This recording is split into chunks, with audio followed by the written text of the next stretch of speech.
Welcome back to Definitely Not Definitive. I'm Ken. And I'm Bethany. And we're just a couple of wacky kids in love that love reacting to some Warframe. Aw, we are a couple of wacky kids. Yeah. And so we're checking out some lore from Warframe for the first time. We did some character drafts for Warframe and some other reactions for trailers that they have for Warframe. So you should go ahead and check that out in the description of this video. We got a playlist there for you. And yeah, we're going to check out Warframe Lore Part 1, The World of Warframe by My Name is BYF. Which is, we've been told, is a great channel for Destiny lore. I guess he's the Destiny daddy, Destiny lore daddy. Destiny daddy, what a great name. Yeah, I guess, no, Destiny lore daddy, I think is what it was. But I assume that he's also great, for Warframe as well. And so we're going to check that out for this lore. Let's do it. All right. Wake up. Wake up, Tenno. And see the worlds you changed.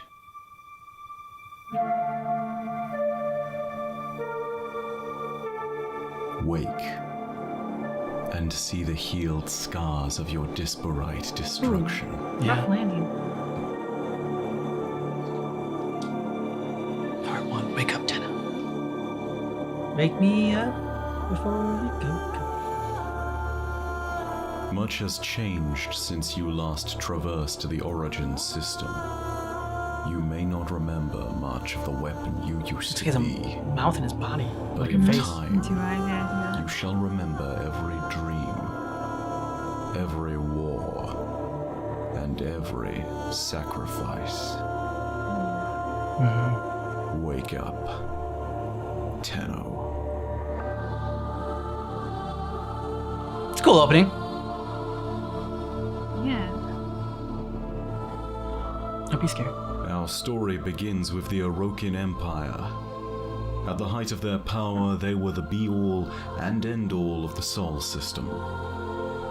Glittering ivory towers topped with constellations of golden stars capped off the highest mountains of Earth, Mars, Venus, and Mercury. The Orokin were ascendant, masters of nature, technology, and even death. Ever-moving Ayatan sculptures stood as monuments to their mastery over entropy itself. But in the end, their deaths came about at the hands of their own salvation. The greatest tool and greatest failure of the Orokin race. The Tenno.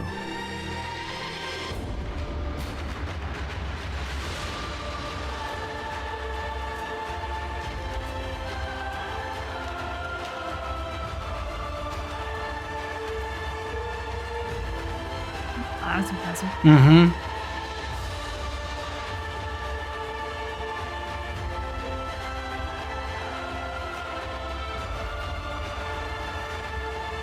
Space ninjas.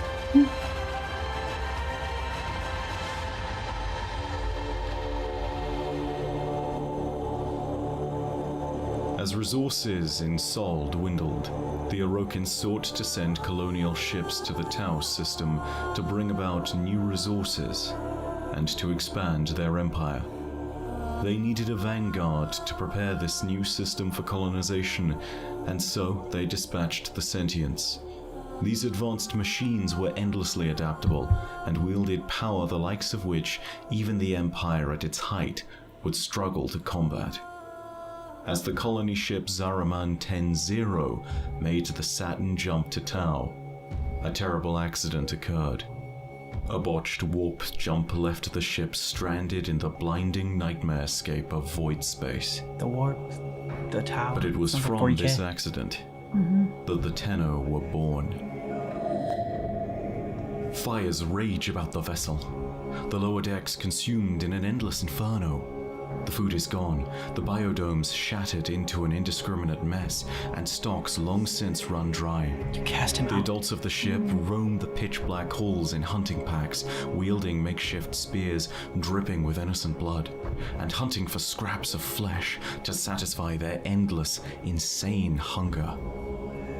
And yet, in the corners and the upper levels, secluded from the obvious chaos, there is singing and laughter and play.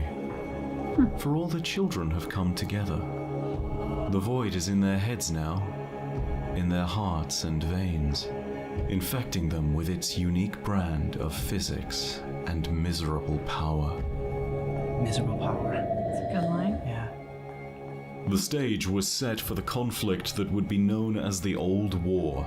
The sentients returned to the Origin system and turned their endlessly adaptable powers against the forces of the Orokin Empire. Resist as they might, the advanced weaponry of the Empire did nothing, and with every strike and raid, the sentients grew more resistant, constantly adapting their array of combat strategies and abilities to suit the weapons deployed by the Orokin. And so, the Empire turned to the Void, that hellish realm where all known laws of physics become distorted and unequal. The sky is carved in uneven lines of multicolored fire. The heat is blistering. Pools of molten metal congeal and flow freely on the baking dirt. Ash drifts in the wind, making it thick and heavy with death and suffering. The Tenno stands, meditating on a knife-like spire of rock at the center of the crater. The ground for thousands of meters around is naught but glass. Bodies of fallen soldiers and machines alike lie half fused into the mirror-smooth surface. A glittering auriferous sword hangs suspended in the air before the Warframe. Its blade is a glowing ribbon of gleaming golden energy, flowing outwards like fire from the gilded hilt with a grace that belies its utterly lethal ability. Slowly, the choking and cloying miasma of raw power lifts inch by inch, and the Tenno walks away. The Tenno, once the rejected remnants of Orokin society, were rebranded as the sacred masters of the old weaponry, the blade and gun. Their esoteric powers, combined with the brilliance of Warframe technology, ensured that the sentients could not adapt to them, and so, the Empire was saved. Briefly. The Tenno were greeted by the Orokin Council of Executors, whose grace rendered them beyond death itself, who governed a star-spanning golden empire with an iron fist quenched and tempered in the blood of generations of workers and nobility alike. Breathless, the council bathed them in savior's silk, bestowed upon them titles of unparalleled renown, and started to beat the ceremonial Naga drums of war. At the penultimate drumbeat, though, the Tenno attacked.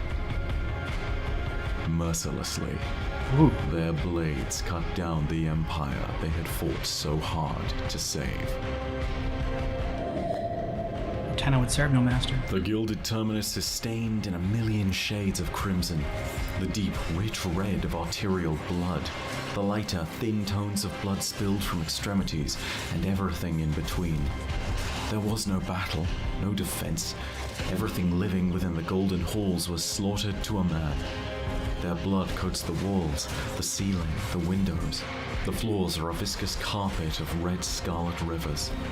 The ichor of the executors themselves coats the walls, a glossy carmine overtone to the empire they had ruled for 1,000 years. The Tenno stand throughout the venue, drawn blades dripping with gore and wet, glistening strands of muscle. The empire is eviscerated, and the Tenno freed. They disperse through the empire, through blood-soaked diamond gates. With the Orokin dead, the Tenno entered their long slumber, and as they did so, the vultures emerged, the Grineer and the Corpus, carrion birds circling the corpse of the once mighty empire, feasting on its bones and festering flesh. The Corpus make an art out of profit. Cleanly they strip the empire of its gold and its life, cannibalizing the regime that birthed them to generate mountains of credit chits. The Corpus elite took over where the Orokin left off, taking their worlds as their own, raising armies, and starting to hunt for the elusive secrets held by the Warframes and the Tenno. the Grineer began a wholesale and rapid expansion of their own empire. Thousands of generations of decaying soldiers cloned and recloned every day. The Twin Queens sit decaying in their fortress, holding onto the remnants of Orokin power. But on a small world, hidden away near the fiery cradle of all life, the first Tenno awakens once more. Excalibur. All right, that was pretty cool. That was I loved his voice. His voice was just perfect for narration. This was like Warframe has always been really cool and kind of like flashy, but this kind of had like a much more like darker and like ominous, not like quite like 40K dark, but like much more darker and ominous than I would have thought for Warframe, at least the start.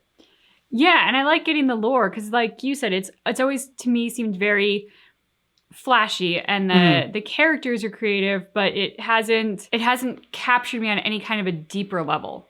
Yeah. So this was the first opportunity to really get that, and I enjoyed it. I want more. There you go. I want more. What stuck out to me also was the fact of like it brought up the wheel thing in Game of Thrones. You know, I mean, the Rokians got taken out by the Tenno, great, but then someone else is going to take their place on top, and like, you know, is going to be maybe just as bad, if not worse than them, and just like the void of power. Like, I mean, there's always going to be someone that is, you know, going to crave power and going to want to be in control. I loved the term miserable power. Yeah. Because I think we can see examples of that in real life, whether it's people we know or if it's certain like famous celebrity style people, celebrities, be it in entertainment or politics or whatever, where we just see that, yeah, they have so much and they are so not satisfied. Yeah. On any level with life. So I loved the use of language in this, the adjectives that were used to describe things. I mean, when they talked about like the crimson floors of arterial blood, and I mean, just bravo on the language. Agreed. Yeah, the language was very good, very like poetic and artistic, and so really enjoyed the video. I thought it did a great job setting up the lore and like. And again, you know, we talked about this before, like sometimes, you know, lore videos can be a little bit drier. The last couple ones we've checked out, from the Book of Troyer for the Skaven, and now My Name is BYF, do a really good job with the lore. And like, you know, they have their own little different styles, but I think what the language that they use and the imagery that they choose to use from the game, I think is key.